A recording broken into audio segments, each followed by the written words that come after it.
Hi, Doug. Hi, Nairi. So in previous weeks, we've been talking about the assessment journey, and I was wondering if we could just today focus on the stage of the journey that is writing an individual assessment and the instructions that go with it. That's a great idea. So let's focus in on, let's say a course has 4 assessments, and these are the instructions for the second assessment. Perfect. So at that level, obviously, you want clear instructions that tell the students what they need to do for that assignment and how it's going to be marked.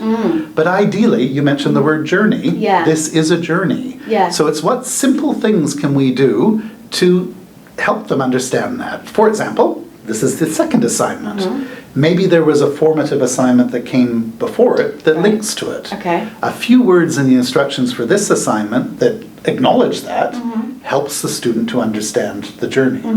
Okay. I think the other thing that reaches out beyond thinking of that assignment instructions as an island is you do want to connect it to the course outline, you know, the course level learning outcomes. Yeah. So you're quite clear that this assignment addresses this course learning outcome and develops maybe this capability in that one. So they should be actually articulated on the assignment instructions? I think they should be. Okay. They're in the course outline already. You're not reinventing the wheel. Right. You're just reusing it and making it clear that this assignment does this. Copy and paste, and then it's there for the students. Exactly. And if that's done in each assignment, they get the story. I also guess that helps answer the question that students always ask, which is, why am I doing this? So. Yeah.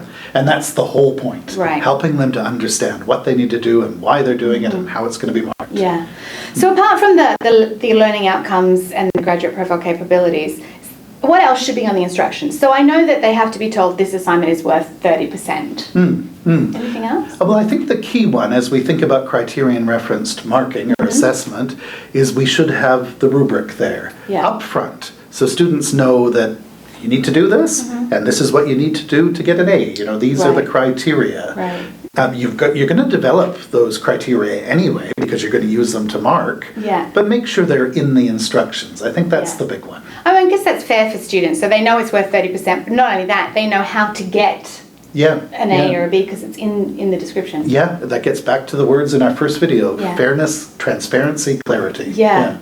So also talking about telling students what they need to do, usually when I write instructions, I'm quite abrupt. I get straight to the point. I was like, write an essay or create a video. I don't use words like, you should include or consider doing this, or which I think is very polite, but I don't know, which one's the better way? To me, I think you're doing it the right way. I think what we want to do is make our instructions clearer, easier to understand, which means stronger instructions, but not longer. We're not trying to add a lot of text. Right. So I think being brief, you must do this and this and that, you know, almost like bullet points.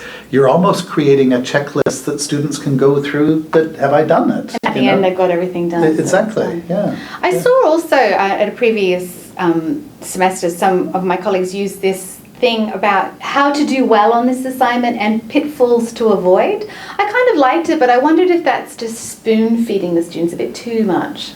I don't think it's spoon feeding. You know, to me, spoon feeding is helping students to do something. That type of giving them advice is helping them to understand what they need to do. You're not doing it for them. And if you do that well, you're preventing them from doing things they shouldn't do. You're going down the wrong path. Exactly. So it's quite interesting to give them common pitfalls.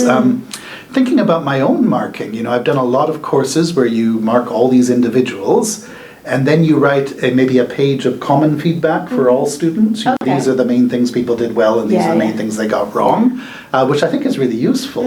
I've never thought of giving that up front, you know, in the instructions. Here are the, you know, there's a similar assignment in the previous year. Here are the types of things students do wrong or the types of things they do well. That would really help them to understand what they need to do. And help you too, because then you're not going to be reading those things over and over again. Or getting bad assignments, because hopefully they've paid attention to it. Yeah, absolutely. Okay, thank you.